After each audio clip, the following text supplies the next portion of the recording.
kita mulai. Saya akan menyapa Bu Fifty dulu. Assalamualaikum Bu Fifty.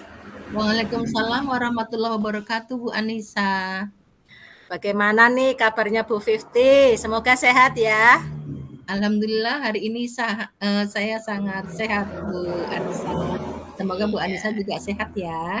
Alhamdulillahirabbil alamin. Saya juga sehat Bu Fifty. Gimana nih Bu Fifty mau membicarakan apa ya hari ini? Terima kasih sebelumnya waktunya Bu Anissa sudah meluangkan waktu untuk saya. Sebenarnya cuma ingin ngobrol-ngobrol saja sih. Ya kayak mau curhat seperti itu. Iya, Curhat. Boleh, betul. boleh, Iya, boleh. iya. Silahkan Bu Fifty. Mau curhat apa nih? Gini Bu Anissa, saya itu sedang bingung dengan permasalahan di kelas saya. Bingungnya apa Bu? Begini, kan alhamdulillah tahun ini saya itu diberi tanggung jawab oleh kepala sekolah untuk mengampu anak-anak di kelompok B, yaitu anak-anak yang usianya 5 sampai 6 tahun. Nah, di kelompok saya itu ada 5 anak perempuan dan juga ada 8 anak laki-laki. Selain itu juga di kelas saya itu ada anak-anak yang hanya 1 tahun bersekolah dan juga ada yang 2 tahun. Dari 13 anak itu, saya merasa itu ada 1 anak yang secara emosional itu masih kurang Bu Anissa dibandingkan dengan anak-anak yang lain. Kalau menurut Bu Anissa bagaimana ya seharusnya? Jadi ada satu murid Bu Fifty yang secara emosional tuh masih kurang stabil, nggih. Iya Bila dibandingkan betul. dengan murid-murid yang lain, masih kurang stabilnya seperti apa itu Bu Fifty? Terus Bu Fifty yang inginkan dari percakapan kita ini apa ya? Gini Bu, jadi kurangnya itu jadi anak itu setiap pagi itu sering menangis Bu. Nah, Hmm, ketika sampai di sekolah itu dia selalu menangis. Dan menangisnya itu akan menjadi tantrum ketika teman-temannya itu mendekati, menghampiri dia. Mungkin ya kayak teman kan perhatian gitu ya, inginnya mau membujuk atau bagaimana lah anak itu jadi tantrum.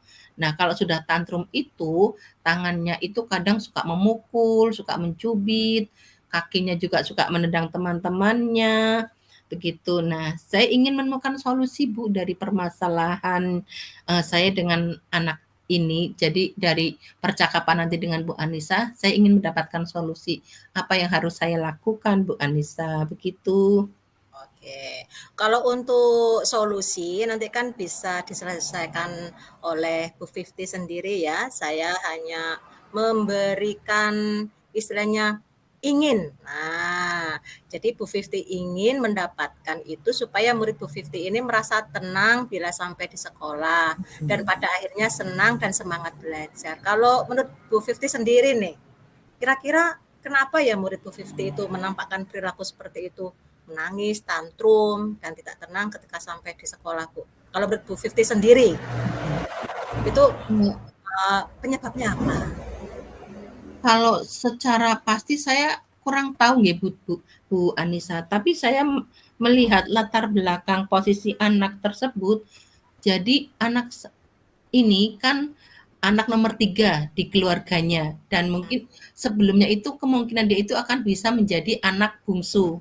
Oh iya, Nah iya. gitu. Nah di usia belum ada 2 tahun, adiknya lahir, seperti itu. Jadi kan mungkin secara perhatian atau kasih sayang dari ibunya kan lebih ke adiknya. Nah, mungkin dari perasaan-perasaan ingin ingin diberi perhatian sama ibunya semakin lama semakin menumpuk sehingga menimbulkan perilaku yang seperti itu atau bagaimana saya juga kurang paham begitu, Bu. Oke, oke. Menurut Bu Fifty itu apa hanya itu saja penyebabnya atau kira-kira ada yang lain? Eee, atau barangkali bisa juga anak ini kan baru pertama kali masuk usia sekolah ya Bu, dalam artian dia baru pertama kali masuk ke lingkungan sekolahan, atau apa barangkali itu ini, adaptasi yang masih kurang di lingkungan baru, bisa jadi seperti itu apa ya? Begitu. Baik, Bu. Selama ini untuk mewujudkan harapan Bu Fifty itu bahwa anak tersebut dengan senang hati, tenang dan semangat ke sekolah itu apa yang sudah Bu Fifty lakukan selama ini? Kalau saya selama ini ketika anak itu menangis kayak gitu, saya biasanya ingin mengajak dia ke dalam kelas begitu, jadi supaya tidak, dilihat oleh anak-anak yang lain. Tapi anak tersebut malah jadi tantrum dan tidak mau masuk ke dalam kelas. Pada akhirnya saya bujuk anak tersebut untuk tetap di halaman sekolahan, tapi, yang anak itu bisa duduk dan bisa saya berikan semacam bujukan dan motivasi seperti itu, Bu. Ya, ya. Selain itu, apalagi Bu yang Bu Fifty lakukan? Saya ketika pembelajaran di dalam kelas itu juga sering memberikan motivasi kepada anak ini, juga sounding dengan kalimat-kalimat yang positif, yang membangkitkan semangat untuk anak itu bisa, mau belajar berangkat ke sekolah, seperti itu. Kemudian, itu biasanya saya lakukan melalui cerita atau melalui tepuk atau melalui nyanyian seperti itu ya. Usia anak TK lah ya, tidak Ya, ya. jauh-jauh dari bernyanyi dan tepuk tangan seperti itu. Iya. Terus ketika kegiatan penutup pun saya sering membacakan cerita-cerita yang menumbuhkan motivasi dan keberanian pada anak itu, pada lingkungan baru, Bu Nisa. Iya ya, sebenarnya sudah banyak yang Bu Fifty lakukan ya. Kalau menurut Bu Fifty itu ada ide apa lagi yang bisa Bu Fifty lakukan untuk permasalahan satu ini? Sebenarnya memang ada satu ide yang ingin saya lakukan, bahwa saya ingin sekali mengajak anak ini, saya ingin menggali sebenarnya apa sih yang anak ini butuhkan begitu, ketika di sekolah, kebutuhan dasar apanya sebenarnya yang belum terpenuhi gitu. Jadi saya ingin mengajak anak ini, ngobrol dari hati ke hati kayak gitu, Bu. Tapi memang belum terlaksana karena, ketika saya mau mengajak anak ini ngobrol, ada saja, eee, apa ya, pekerjaan yang dan saya sering kehabisan waktu gitu untuk mengajak anak ini ngobrol dari hati ke hati, begitu. Oke. Ini ternyata Bu Fifty ini sudah punya ide yang bagus ya. Selain mengajak anak berbicara dari hati ke hati, terus nah ini apa ada hal lain yang ingin Bu Fifty lakukan untuk selanjutnya? Eee, Begini, sebenarnya kalau di sekolahan saya itu kan ada fasilitas psikolog ya, Bu Anissa. Ya, Saya ingin sebenarnya itu menghadirkan orang tuanya atau ibunya itu untuk berkonsultasi dengan psikolog. Sehingga ketika kita, duduk bersama seperti itu antara saya, kemudian ibunya dan psikolog itu, sebenarnya masalah yang sebenarnya dihadapi anak ini dan treatment apa yang tepat gitu untuk supaya anak ini berani ke sekolah, tenang ketika di sekolah, kemudian nyaman di sekolah seperti itu, Bu Anissa. baik baik Bu. Itu sudah bagus idenya Bu. Lalu apa nih yang harus disiapkan terlebih dahulu untuk melaksanakan ide-ide Bu Fifty tadi? Paling itu tadi, saya langkah pertamanya mungkin melaksanakan rencana saya yang pertama yaitu sesegera mungkin mengajak anak ini berbicara dari hati ke hati, untuk menggali apa sebenarnya yang diinginkan oleh anak ini, seperti itu. Tentunya, harapan kita terjadi perubahan nggih nanti setelah saya berbicara dari hati ke hati ini dengan waktu yang sesegera mungkin.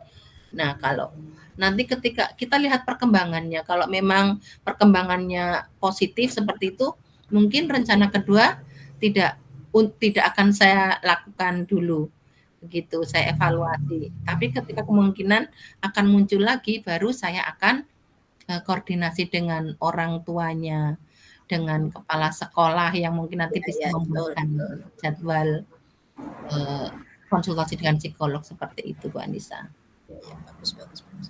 Baik Bu Fifty, tidak terasa ya kita sudah ngobrol banyak ini dari percakapan kita hari ini. Apa yang bisa disimpulkan oleh Bu Fifty?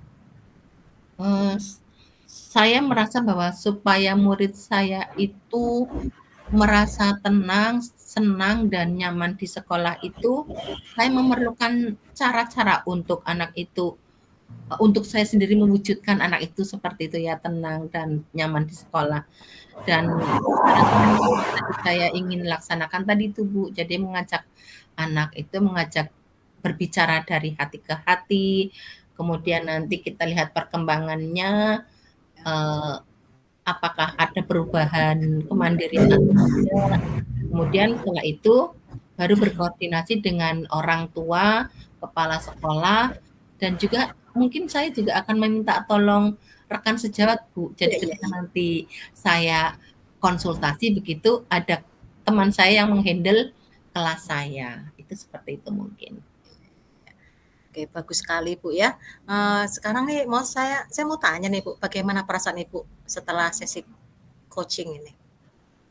Alhamdulillah saya merasa lega ya, Bu, saya bisa menceritakan permasalahan saya, kemudian, merasa terbantu, jadi punya bayangan, "Oh iya ini ternyata solusinya mungkin akan seperti ini," gitu, untuk menghadapi permasalahan di kelas saya, seperti itu, Ya. Bu. Terima kasih sekali Bu Fifty. Semoga langkah-langkah Bu Fifty nanti bisa mewujudkan harapannya Bu Fifty. Saya tunggu kabar selanjutnya dari Bu Fifty. Barangkali nanti ada tindak lanjut konsultasi dengan psikolog. Baik, terima kasih Bu Anissa sekali lagi atas waktunya nih mau diajak ngobrol-ngobrol dengan saya. Nah, sampai ketemu lagi ya Bu Fifty. Assalamualaikum. Waalaikumsalam warahmatullahi wabarakatuh.